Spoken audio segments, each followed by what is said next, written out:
Ida was collecting stocks from the storeroom when she saw the cat. Her eyes widened in surprise. "Oh, no, you're injured again." This cat came to a convenience store in Malacca one morning. He was limping slightly, and the staffs took pity on him. They fed him and cleaned him up. The black cat was very friendly and playful, as if it grew up around humans. Almost immediately, the staffs in the store felt an unexplainable bond with the cat. Even the customers, young and old, were enamored by the charm of the cat. Ida proposed to their boss, Mr. Herges, to keep the cat at the store. As a mascot, Mr. Herges himself was a cat lover, so he agreed. The staffs bought a litter box and feeding bowl and placed them inside the storeroom. The cat had found a new home. However, very soon, the staffs noticed something very strange about the cat. The cat seems to get injured very often. Every few days, Ida or her colleagues will discover new scratches or wounds on the cat, as if the cat got into fights. Ida and her colleagues were baffled. They didn't understand how the cat got injured so often. Sometimes it got so bad that they had to send him to a veterinarian clinic. The veterinarian explained that cats are territorial creatures and often fight when other male cats are around. But the explanation didn't make sense to Ida. During daytime, the cat spent most of the time in the convenience store. After closing hours, the staffs locked up the door and windows, so it was unlikely any stray cats could come inside. One morning, Ida found the cat in a really bad condition. There was a deep gash on its head. While her colleague was sending the cat to the clinic, an idea came to Ida. She went to the manager's room and checked the security recording of the night before. Her heart almost stopped when she found out what truly happened to the cat. This was the recording.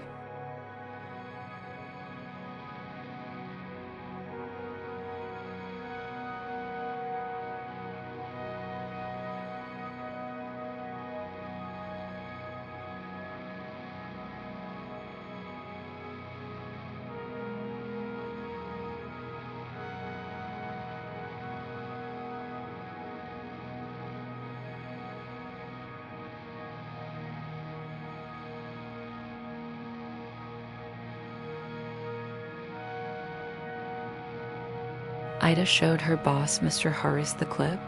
The boss was disturbed by the ghostly sighting and spoke to his friend, who was a spiritual leader. After looking at the video, the spiritual leader agreed to perform a praying ritual at the store to protect the place from the evil presence.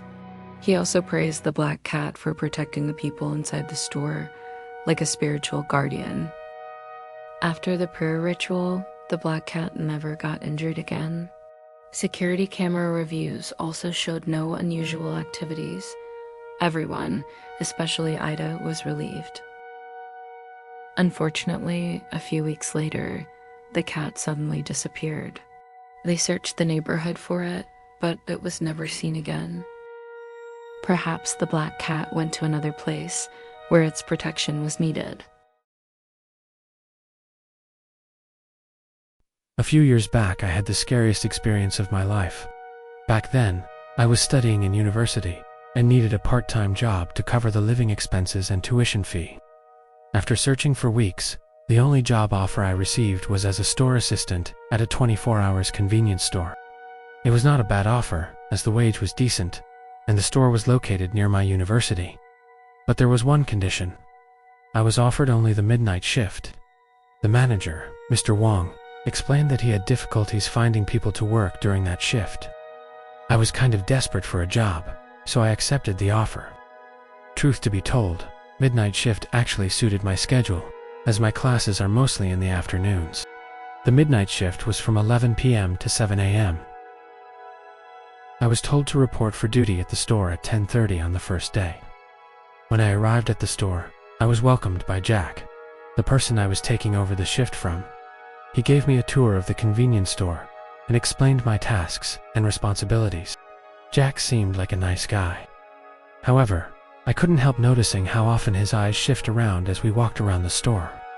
His voice also had a hint of impatience and nervousness when he spoke. It was as if he couldn't wait to get out from the store. I said nothing, of course. Maybe he was tired, as it was already late at night, after a long day at the store. After completed his briefing, Jack grabbed his backpack and stepped towards the front door. There, he turned around and smiled at me. "You're so brave," he said. "What do you mean?" I asked, confused by his statement. Jack's face expression changed. He looked a bit angry. "Mr. Wong didn't tell you." "Tell me what?" Jack shook his head. "He promised he won't do this." Jack sighed, rubbing his temples. "Many of us don't want the midnight shift," he said finally. "They say the place is haunted.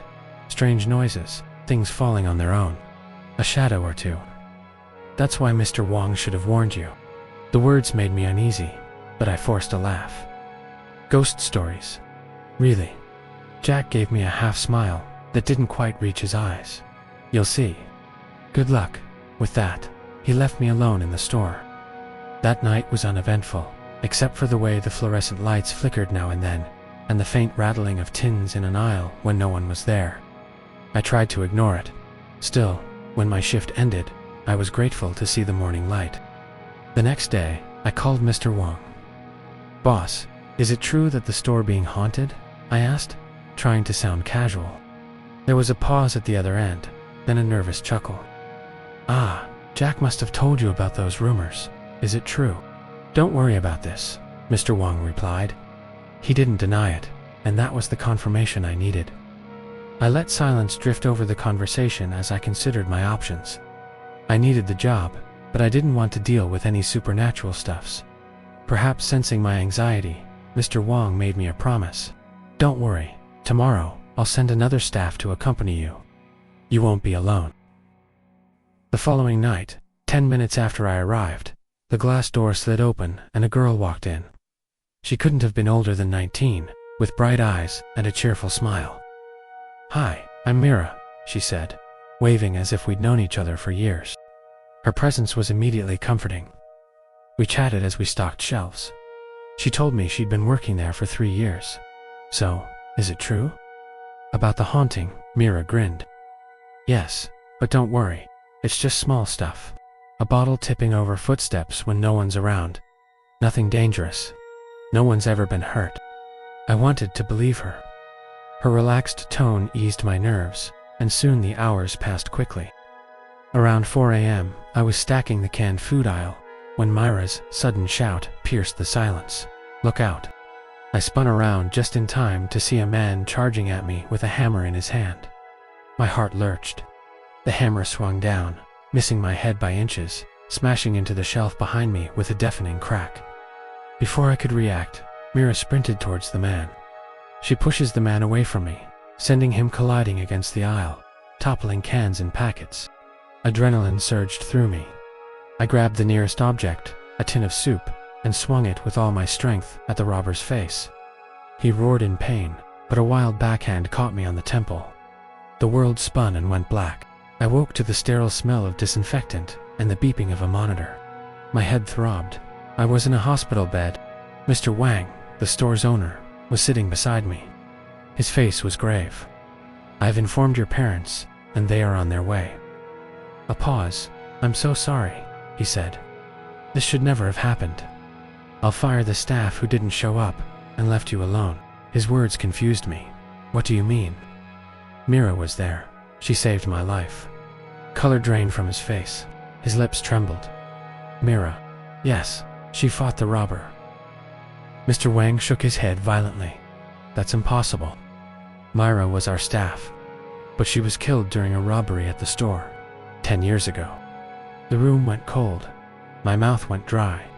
A chill spread through my body as his words sank in. Later, when we reviewed the store's security CCTV, it was confirmed that only the robber and I were at the store at that time.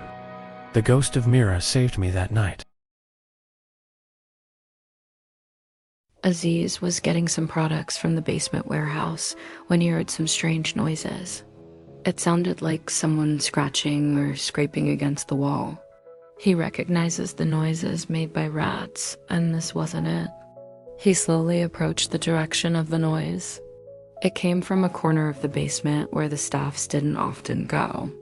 That corner was the storage area for old displays, damaged furniture, and other unwanted stuffs. When he reached there, the corner was a mess. Boxes and pallets that were usually stacked in tidy manner were scattered all over the place. More surprisingly, he noticed a doorway on the wall. Aziz took a few steps closer and peeked into the doorway. It was a stairway leading to a lower level. He was very surprised. After working in that convenience store for almost a year, he never knew there was another level of basement. None of his colleagues ever speak of it either, so most probably they also didn't know about this. He heard a noise coming from somewhere behind him. He turned and took quick steps towards it. Is there an intruder? Or a squatter secretly living in the hidden basement? He pulled out his handphone to call his boss, who was in the manager room upstairs. To his dismay, there was no reception down there. Suddenly, he caught a movement from the corner of his eyes. He turned towards it and let out a terrified scream. There was someone or something squatting nearby, hiding behind a stack of cartons. Aziz ran towards the entrance of the basement. He didn't know if that was an intruder, a ghost, or a monster. He didn't intend to find out. In his panicky state, his feet tangled and he tumbled to the floor. He could hear movement behind the stacks of cartons. It was as if that thing was stalking him, waiting for the opportunity to ambush him. Then, he heard a voice behind him. To his relief, it was the owner of the convenience store, Mr. Ramley. Aziz told his boss there was someone hiding inside the basement. To his surprise, his boss merely nodded and didn't show any doubt or disbelief. He looked at his handphone again. Reception was available now as he was nearer to the entrance of the basement. "Let me call the police," Aziz said. "No," his boss replied. Aziz was puzzled by the reply, but before he could seek clarification, there was a loud scream. A woman, looking wild and deranged, was lunging herself at Mr. Ramley. She was fierce and furious, as if determined to hurt the older man. Aziz reached for a fire extinguisher nearby and raised it over his head. With a swing, he slammed the metal canister on the head of the woman. "Are you okay, boss?" he asked. The boss nodded. He turned to look at the woman lying on the floor. She was muttering something repeatedly. Now that the danger had passed, Aziz regained his senses. He listened to the woman again. "Want to go home? I want to go home."